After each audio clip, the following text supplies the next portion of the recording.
Monkey bite के case में कभी भी मंकी को ऑब्जर्व करने की कोशिश ना करें।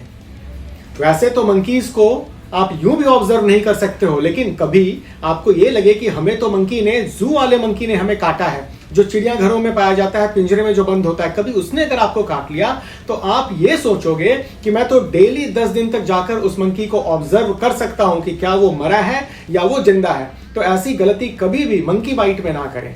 ये चीज देखा जाता है डॉग्स एंड कैट्स के केसेस में। अगर डॉग्स ने या कैट्स ने आपको बाइट किया है तो 10 डेज तक उसको ऑब्जर्व किया जाता है। क्यों ऑब्जर्व किया जाता है? क्योंकि अगर डॉग्स को या कैट्स को, जो कि पेट डॉग हैं या फिर स्ट्रीट वाले हैं, अगर इन्होंने आपको काटा है, अगर इन डॉग्स एंड कैट्स को रेबीज होगा तभी ये आप में रेबीज ट्रांसमिट करेगा। एंड अगर इन डॉग्स एंड कैट्स में रेबीज हुआ तो मानकर चले ये 10 डेज के ऊपर कभी जिंदा रह ही नहीं सकते, इनको 10 दिन में मरना तय है।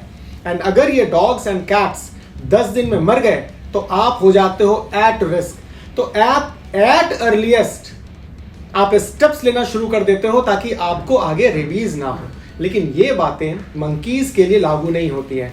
मंकीज में नेचुरली भी रेबीज वायरस मिलता है एंड ये रेबीज वायरस को ट्रांसमिट कर देते हैं दूसरे एनिमल्स में या ह्यूमन बीइंग्स में। एंड ये मंकीज 10 दिन में रेबीज से नहीं मरते हैं, कई बार तो महीनों महीनों जीवित रहते हैं एंड रेबीज फैलाते रहते हैं। तो क्या करना होता है ऐसे केसेस में अगर मंकी ने बाइट कर गया है? तो इसी को आज डिस्कस करना है हमें इस सेशन में।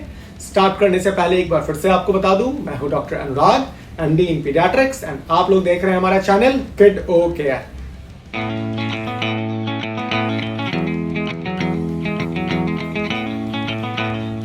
किसी भी मंकी बाइट के केस में केवल इन 3 बातों को ध्यान में रखें।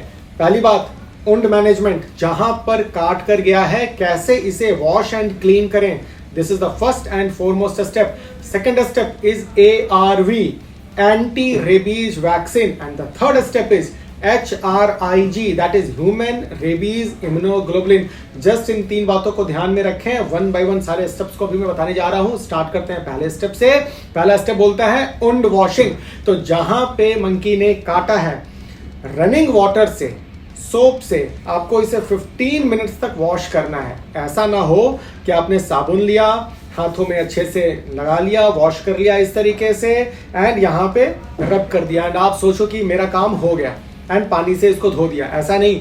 रनिंग वाटर 15 मिनट्स तक, कहने का मतलब है टैप, नल को खोलो, इसमें से पानी आ रहा है, पानी पे अपने हाथ को रखो जहां पे कट हुआ है, पानी कंटिन्यूअस गिरते रहना चाहिए एंड साथ ही साथ दूसरे हाथ में साबुन भी होना चाहिए आपको एंड साबुन से कंटिन्यू इसे रब करते रहना है। 15 मिनट्स तक कंटिन्यू रब करते रहो, पानी गिराते रहो, रब करते रहो, पानी गिराते रहो। ये 15 मिनट अगर आप कर लेते हो तो मैक्सिमम नंबर जो वायरस का होता है, जो भी वायरस यहाँ पे एंटर करने की कोशिश कर रहा है आपके बॉडी में, मैक्सिमम नंबर ऑफ वायरस यहीं पे धाराशायी हो जाता है, यहीं पे मारा जाता है। इसके बाद आपको आता है सेकंड स्टेप। लेकिन सेकंड स्टेप में जाने से पहले एक बात और आपको बता दूं, जहां पे कुछ गलतियां हो जाती हैं इन वुंड वॉशिंग के साथ। वुंड को आपने वॉश कर दिया, अच्छे से क्लीन कर दिया, फिर आप क्या करते हो? बैंडेज लगा देते हो। या तो बाहर से खरीद कर जो रेडीमेड बैंडेज आता है, या तो वो आप चिपका देते हो इसके ऊपर, या तो फिर वो जो बैंडेज वाला क्लॉथिंग आता है उस क्लॉथिंग से आप इसको कवर कर देते हो, या आपके पास अगर पॉकेट में रुमाल वगैरह पड़ा है तो आप रुमाल से इसको बांध देते हो। तो बांधने की गलती कभी ना करें एंड भूल कर भी जहां पे कट लगा है उसे स्टिच ना करें। ये छोटी छोटी गलतियां हैं लेकिन बहुत मायने रखती हैं, तो इन गलतियों को ना करें। Second step, that is ARV, anti rabies vaccine. तो एंटी रेबीज वैक्सीन लगाने से पहले आपको कुछ बातों को ध्यान में रखना होता है। आपको पहले ये डिसाइड करना होता है कि आपका ये कैटेगरी 1 का बाइट है, कैटेगरी 2 का बाइट है या कैटेगरी 3 का बाइट है। तो कैटेगरी 1, 2, 3 ये हमने अपने प्रीवियस वीडियोस में डिस्कस कर रखा है। मैं फिर से आपको 1, 2, 3 कैटेगरी नहीं बताने जा रहा हूं, बस इतना बोलना चाह रहा हूं कि अगर कैटेगरी 2 या कैटेगरी 3 का बाइट हुआ है तो आपको अब एंटी रेबीज वैक्सीन की जरूरत है। कैटेगरी 3 में मैं आऊंगा अपने नेक्स्ट स्टेप पे, दैट इज HRIG। पहले डिस्कस कर लें ARV, anti rabies vaccine. Anti rabies vaccine 2 protocol follow होता है, खासकर इंडिया में 2 प्रोटोकॉल फॉलो करते हैं हम लोग। पहला होता है इंट्रामस्क्यूलर एंड दूसरा होता है इंट्राडर्मल। तो वन बाय वन दोनों को मैं भी आपको डिस्क्राइब करता हूं। इंट्रामस्कुलर अगर आप लगवाते हो इंजेक्शन, तो इंट्रामस्कुलर को लगवाना होता है आपको डेल्टॉइड रीजन में या थाइस के एंटेरोलैटरल पार्ट में। अगर छोटे बच्चे हैं तो थाइस में लग जाता है इंजेक्शन। ये पूरा वायल आपको लगाना होता है। एक वायल मार्केट में या तो 0.5 ml का अवेलेबल होता है या तो एक वायल पूरा 1 ml का अवेलेबल होता है। तो आपको जो भी वायल आप लेकर आए हो मार्केट से, ये पूरा वायल आपको इसमें लगाना होता है। इसमें हाफ डोजेस करने की जरूरत नहीं होती है। जैसे कि एक वायल आप लेकर आए हो 1 ml का, तो 0.5 आपने यहां लगा दिया एंड 0.5 आपने यहां लगा दिया। ऐसी भी गलती ना करें, लगेगा पूरा 1 ml एक साइट में एक बार में। जब भी आप कोर्स लगवाते हो तो 5 डोजेस आपको लगवाना होता है complete on the day 0, day 3, day 7, day 14 and day 28। Dog bite and cat bite के केसेस में आप याद करो, अगर डॉग्स एंड कैट्स 10 डेज तक जिंदा रहता था ऑब्जर्वेशन पीरियड के बाद, तो आप इस प्रोटोकॉल को थोड़ा सा मॉडिफाई कर देते थे, जिसमें पोस्ट एक्सपोजर प्रोफाइलैक्सिस कन्वर्ट हो जाता था प्री एक्सपोजर प्रोफाइलैक्सिस में। लेकिन मंकी बाइट के केसेस में ऐसी कोई बात नहीं होती है। यहां पे आपको 5 डोज इंट्रामस्कुलर लेना है तो लेना है, इसमें कोई मॉडिफिकेशन नहीं होगा। ठीक इसी तरीके से अगर हम लोग डिस्कस करते हैं इंट्राडर्मल, तो इंट्राडर्मल में आपको वायल सेम रहेगा। जो वैक्सीन आती है मार्केट में वो सेम रहेगी, या तो 0.5 ml वाली रहेगी या तो 1 ml वाली रहेगी। लेकिन जब आप इंट्राडर्मली देते हो तो डोज वाइज केवल 0.1 ml आप देते हो एंड दोनों शोल्डर पे लगता है। यहां पे फिर ऐसी गलती ना हो जाए कि आपने लगाना है 0.1 ml यहां, 0.1 ml यहां, लेकिन आपने क्या किया, आपने एक ही बार में 0.2 ml यहां पे लगवा लिया एक ही शोल्डर में। ऐसा ना हो। जब लगेगा तो 0.1 लगेगा दोनों शोल्डर पे, या तो सुप्रा स्कैपुलर रीजन पे लगेगा या तो फिर थाइस के एंटेरोलैटरल पार्ट पे लगेगा। यहां पे इंट्राडर्मल का जो शेड्यूल होता है वो 4 डोजेस में होता है, day 0, day 3, day 7 and day 28। ठीक जिस तरीके से डॉग एंड कैट बाइट के लिए मैंने अभी आपसे डिस्कस किया, यहां पे कोई मॉडिफिकेशन नहीं होगा। मंकीज चाहे 10 डेज से ज्यादा जिंदा रह जाए या पहले ही मारा जाए, यहां पे कोई मॉडिफिकेशन करना नहीं है। लेना है तो चारों dose properly as per protocol आपको लेना होता है। यहां पे एक बात जहां पे छोटी सी मिस्टेक्स हो जाती है हर बार मैंने अपने वीडियोस में जरूर समझाया है कि जब भी आप डोजेज लेते हो तो इंट्रामस्कुलर को हमेशा ऑल्टरनेट शोल्डर पे लिया करें। जब आप जा रहे हैं पहला डोज लेने तो आप लेफ्ट पे ले लें, दूसरा लेने जा रहे हैं तो राइट पे ले लें, तीसरा लेने जा रहे हैं तो फिर लेफ्ट पे ले लें। तो इस तरीके से ये ऑल्टरनेट शोल्डर पे लेना चाहिए आपको इंट्रामस्कुलर।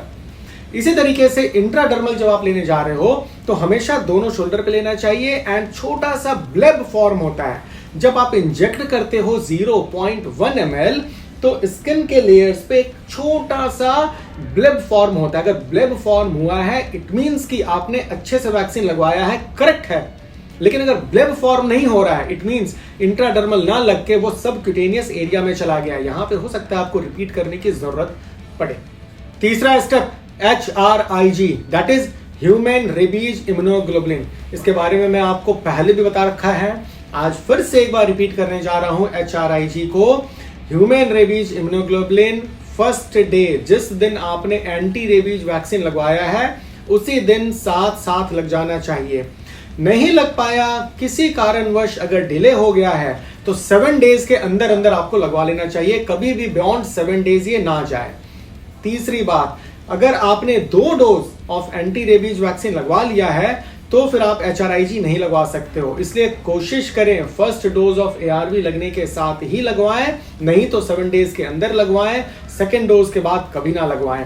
HRIG लास्ट 5 इयर्स में आपने अगर कभी लगवा रखा है तो फिर HRIG आपको लगवाने की अब जरूरत नहीं पड़ेगी। अगर प्रीवियसली आपने ARV का फुल कोर्स ले रखा है, या तो इंट्रामस्कुलर 5 डोज ले रखा है या तो इंट्राडर्मल आपने 4 डोज ले रखा है, उस केस में फिर आपको HRIG नहीं लगता है।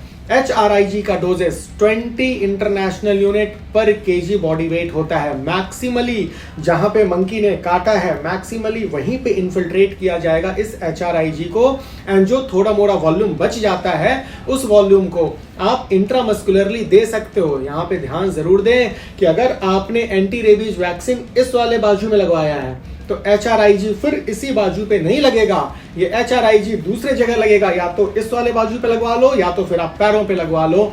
साथ ही साथ यहां पे फिर से मेंशन कर दूं मैं एक बार, HRIG को एंड ARV को कभी भी बैक पोर्शन में, ग्लूटियल रीजन में, बटक्स में ना लगवाएं। वहां पे लगने का मतलब है इनवैलिड हो गया वैक्सीन आपका, कोई भी इफेक्ट नहीं आने जा रहा है उस वैक्सीन का, आपको रिपीट करना होगा।